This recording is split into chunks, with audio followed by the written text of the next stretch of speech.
లేదు. నల్లరేగడి నేల, పగుళ్ళు వచ్చిన నల్లరేగడి నేల, దాంట్లోంచి ఒక చెయ్యి ఇలా పైకి వస్తుంది. దాని చుట్టూ కొన్ని రాబందులు ఉంటాయి. అది రాయలసీమ ముఖ చిత్రం. రాయలసీమ అంటేనే కరువు కాటకాలకి నిలయం, వెనుకబాటుతనకి కేంద్రం. ఇలాంటి అభిప్రాయం నాకు ఆ వయసులో వచ్చింది.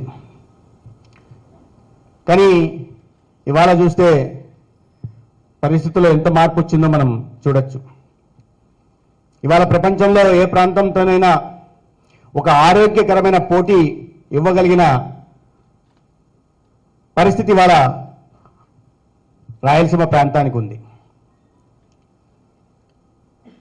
ఏ దేశం ఈ ప్రపంచంలో ఏ ప్రాంతంతో వారితో అయినా పోటీ పడగలిగి ఒక నాణ్యమైన ఉద్యాన ఉత్పత్తులను ఇవ్వగలిగిన శక్తి రాయలసీమ ప్రాంతంలోని రైతులకు ఉంది. ప్రపంచంలో అది ఎటువంటి సంస్థ అయినా వాటికి నేతృత్వం వహించగలిగిన, మనకు తెలిసిన మైక్రోసాఫ్ట్కి సీఈఓలుగా ఉంటున్నారు. అట్లా అందించగలిగిన మేధో సంపత్తి కలిగిన యువతను అందించగలిగిన శక్తి కూడా రాయలసీమ ప్రాంతానికి ఉంది. కానీ ఉద్యానవన ఉత్పత్తులకి ఇవాళ రాయలసీమ అనేది కేంద్రంగా మారింది. ఇవాళ నీటి వనరులు పెరిగిన నేపథ్యం, రాబోయే రోజుల్లో పోలవరం ప్రాజెక్టు పూర్తయిన తర్వాత ఈ ప్రాంతం మరింత సస్యశ్యామలం అవుతుంది.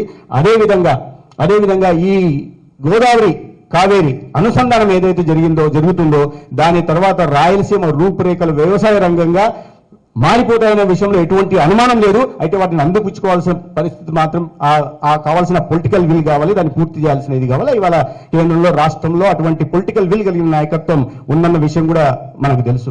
ఇవాళ 11 గిగావాట్ ఎనర్జీని సోలార్ కానీ, విండ్ కానీ, పంప్డ్ స్టోరేజ్ ప్రాజెక్ట్స్ పరంగా కానీ 11 గిగావాట్ని ఉత్పత్తి చేస్తున్నాం.